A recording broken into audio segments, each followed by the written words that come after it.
राधे कृष्णा आप सभी को। माघ महात्म्य के कल के अध्याय में हम सुन रहे थे कि किस प्रकार मुनि मृगशृंग यमराज को प्रसन्न करते हैं, उनकी स्तुति करते हैं।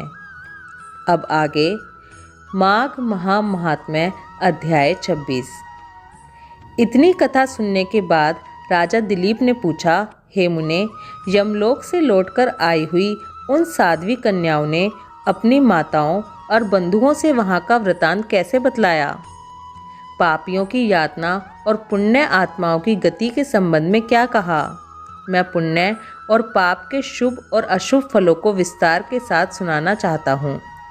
वशिष्ठ जी बोले, हे राजन, कन्याओं ने अपनी माताओं और बंधुओं से पुण्य पाप के शुभ अशुभ फलों के विषय में जो कुछ कहा था वह ज्यों का त्यों तुम्हें बतलाता हूँ।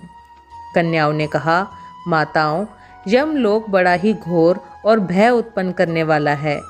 वहाँ सर्वदा चारों प्रकार के जीवों को विवश होकर जाना पड़ता है। गर्भ में रहने वाले या जन्म लेने वाले शिशु, बालक, तरुण, अधेड़, बुढ़े, स्त्री, पुरुष और नपुंसक सभी तरह के जीवों को वहाँ जाना होता है। वहाँ चित्रगुप्त आदि समदर्शी एवं मध्यस्थ सत्पुरुष मिलकर देहधारियों के शुभ और अशुभ फल का विचार करते हैं। इस लोक में जो शुभ कर्म करने वाले कोमल हृदय तथा दयालु पुरुष हैं, वे सौम्य मार्ग से यमलोक में जाते हैं। नाना प्रकार के दान और व्रतों में संलग्न रहने वाले स्त्री पुरुषों से सूर्य नंदन यम की नगरी भरी हुई है। माघ स्नान करने वाले लोग वहाँ विशेष रूप से शोभित होते हैं। धर्मराज उनका अधिक सम्मान करते हैं। वहाँ उनके लिए सब प्रकार की भोग सामग्री सुलभ होती है। माघ स्नान में मन लगाने वाले लोगों के सैकड़ों हजारों विचित्र विचित्र विमान वहाँ शोभा पाते हैं।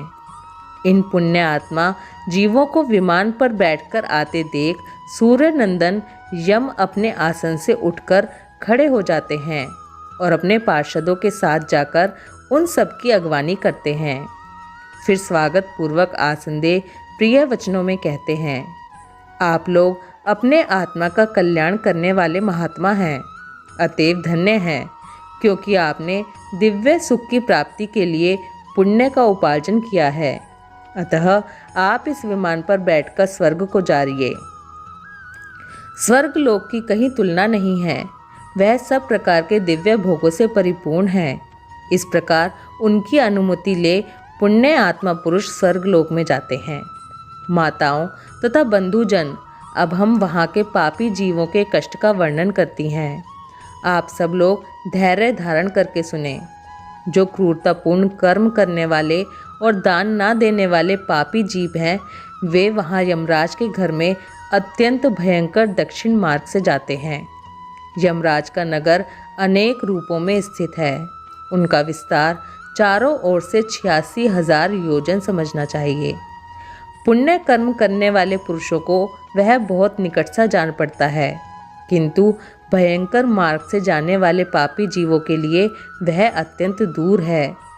वह मार्ग कहीं तो तीखे कांटों से भरा होता है और कहीं रेत एवं कंकड़ों से।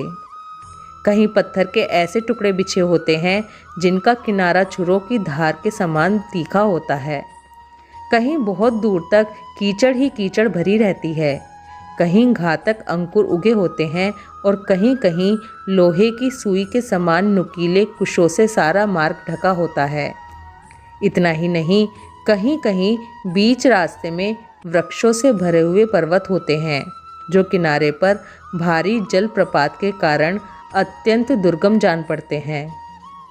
कहीं रास्ते पर दहकते हुए अंगारे बिछे रहते हैं। ऐसे मार्ग से पापी जीवों को दुखित होकर जाना पड़ता है।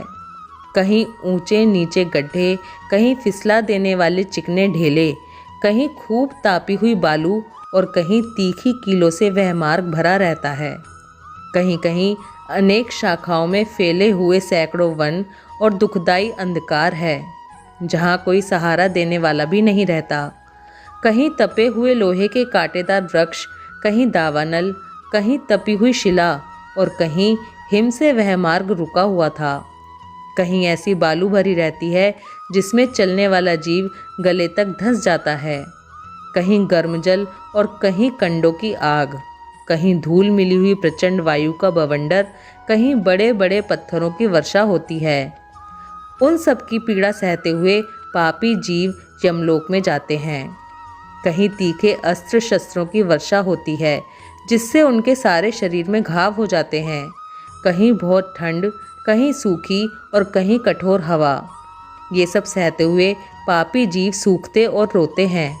इस प्रकार वह मार्ग बड़ा ही भयंकर है, कोई सहारा देने वाला नहीं रहता। ये मार्ग निर्जन अंधकार से भरा हुआ बहुत बड़ा भयंकर कष्ट देने वाला मार्ग होता है, जिस पर अत्यंत भयंकर यमदूतों द्वारा समस्त पापी जीव बलपूर्वक लाए जाते हैं। उस समय वे अपने किए कर्मों के लिए शोक करते हैं और रोते हैं। उनका आकार प्रेत जैसा होता है। उनके शरीर पर वस्त्र नहीं होते। वे शरीर से दुर्बल और भयभीत होते हैं और भूख प्यास से दुखी होते हैं। यमदूत किन्हीं किन्हीं पापी मनुष्यों के एक पैरों में सांकल बांधकर उन्हें घसीटते हुए खींचते हैं। कितनों की बाहें पीठ की ओर घुमाकर बांध दी जाती हैं और उनके हाथों में कील ठोक दी जाती है। किन्हीं के पैरों में जंजीर बंधी होती है। कुछ जीवों के गले में रस्सी बांधकर उन्हें पशुओं की भांति घसीटा जाता है। कितने जीवों की जिह्वा में रस्सी बांधकर फिर उन्हें खींचा जाता है। यमदूत किन्हीं की नाक बांधकर खींचते हैं और किन्हीं के गाल तथा होठ छेद करके उनमें रस्सी डाल देते हैं और उन्हें उस रस्सी से खींचकर ले जाते हैं। किन्हीं को भालों से छेदा जाता है और कुछ बाणों से घायल किए जाते हैं। कुछ को लोहे के डंडों से पीटा जाता है। वे चीखते चिल्लाते हुए इधर उधर भागते हैं। इस प्रकार उन्हें विवश करके यमलोक में ले जाया जाता है। वे भूख प्यास से पीड़ित होकर अन्न और जल मांगते हैं। धूप से बचने के लिए छाया की प्रार्थना करते हैं और शीत से दुखी और तापने के लिए अग्नि मांगते हैं। इस प्रकार अत्यंत दुखमय मार्ग से चलकर जब ये प्रेत लोक में पहुंचते हैं, तब दूत उन्हें यमराज के आगे उपस्थित करते हैं।